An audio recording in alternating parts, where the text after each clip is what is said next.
미국의 록히드 마틴이 최근 한국의 기술 발전 때문에 땅을 치고 후회하는 일이 생겼다는 속보입니다.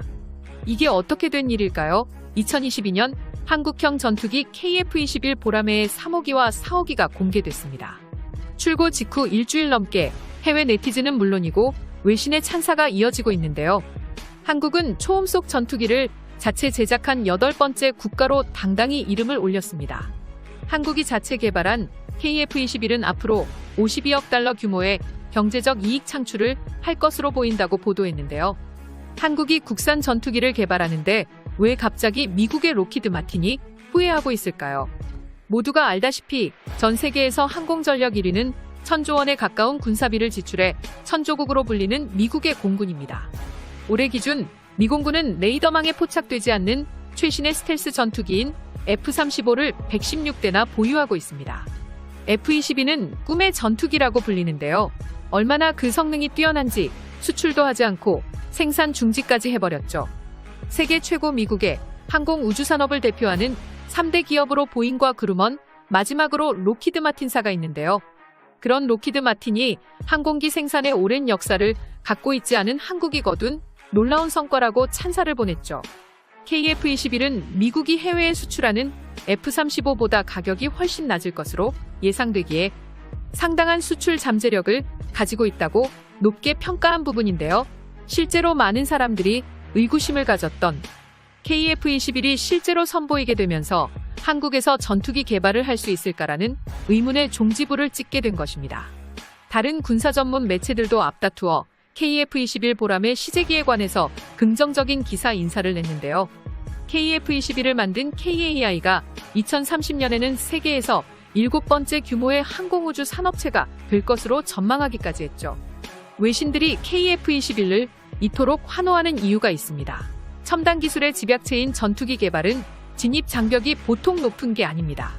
수십 년간 축적된 기술은 절대 외부에 공개하지 않을 뿐더러 선발 주자들이 막대한 개발비를 매출로 회수한 후부터는 가격까지 합리적인 전투기를 양산하기 때문입니다.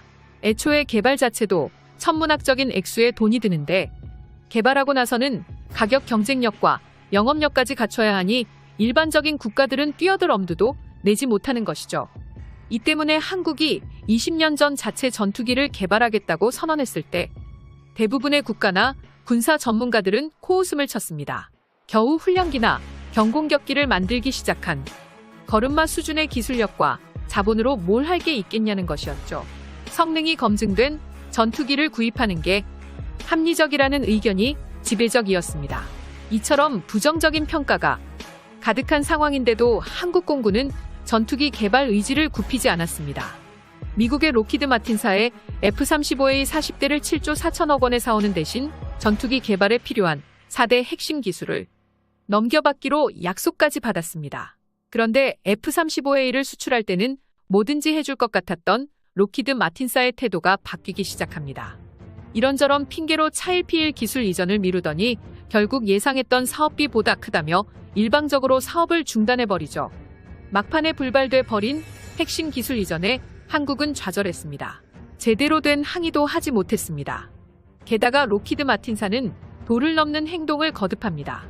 2019년 3월 한 대당 1,000억 원을 들인 F-35A가 국내에 처음 들어왔는데요. 당시 우리 공군 수뇌부마저 전투기 실물을 보지 못했다고 합니다. 미국이 전력 노출을 이유로 보안을 까다롭게 요구한 거죠. 게다가 장고장이 나면 미국에게 하나하나 허락을 받으며 문의해야 하는 상황이었는데요. 한국이 충분히 고칠 수 있는 고장이더라도 아예 손대지 못하도록 하기 때문입니다. 전투기의 총 사업비 중 전투기를 구매하는 금액은 전체의 30%에 불과합니다. 천문학적인 금액의 전투기는 한 번 구입하면 30에서 40년을 기본으로 사용하는데 전투기 구매 비용의 몇 배가 넘어가는 돈이 유지보수에 사용되는 거죠. 이런 상황을 들으면 구매한 사람이 갑이 아닌가 싶으실 텐데요.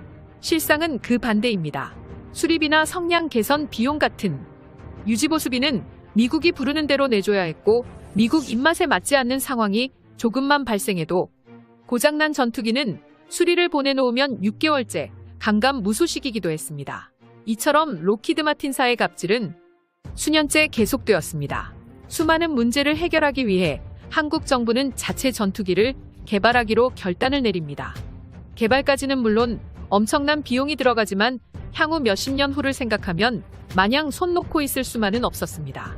실제로 한국이 개발한 TOC 훈련기를 공군이 사용하면서 과거에 겪었던 부당한 일들이 사라지다시피 했습니다. 수리만 몇 개월 기다리며 아쉬운 소리를 해야 했던 과거와 달리 KAI에 전화하면 며칠이면 해결되기 때문이죠. 이런 상황을 몇십 년간 겪은 공군의 자체 전투기 개발 의지는 누구도 꺾을 수 없었습니다. KF-21 보라매가 양산되어 보급 가능한 시점이 되면 전투기 때문에 록히드 마틴사의 수모를 당하거나 미국에게 아쉬운 소리를 해야 할 필요가 없어질지도 모릅니다. 설마 한국이 전투기 개발을 할 수 있겠어라는 생각으로 한국을 무시하고 깔봤던 록히드 마틴사가 요즘 바짝 긴장해 있는 이유입니다. 더 웃긴 것은 인도네시아의 태도입니다. KF-21은 개발비 8조 6천억을 포함해 총 사업비가 18조 6천억 원에 달하는 건군 이래 최대 사업으로도 불렸는데요. 인도네시아와 총 사업비를 공동 부담하는 조건으로 이 사업을 추진했었죠. 근데 인도네시아의 사업 분담금 연체는 계속되는 골칫거리였습니다. 특히 KF-X 사업의 부정적인 인도네시아 국방장관이 취임한 이후에 더욱 난항을 겪었는데요. 인도네시아가 사업에서 철수하는 것이 아니냐는 추측까지 나올 정도였습니다. 2019년 1월부터 사업 분담금을 내지 않던 인도네시아가 갑자기 한국 언론에 쏟아지는 KF-X 소식에 주목하기 시작합니다. 시제기 동체 조립이 순조롭게 진행되자 기체와 공장 내부 걸개 등에 인도네시아가 명기돼 있지 않다라는 항의를 해온 것이죠.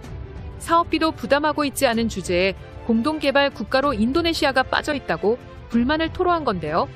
개발 성공이 코앞에 다가오자 갑자기 마음이 급해진 겁니다.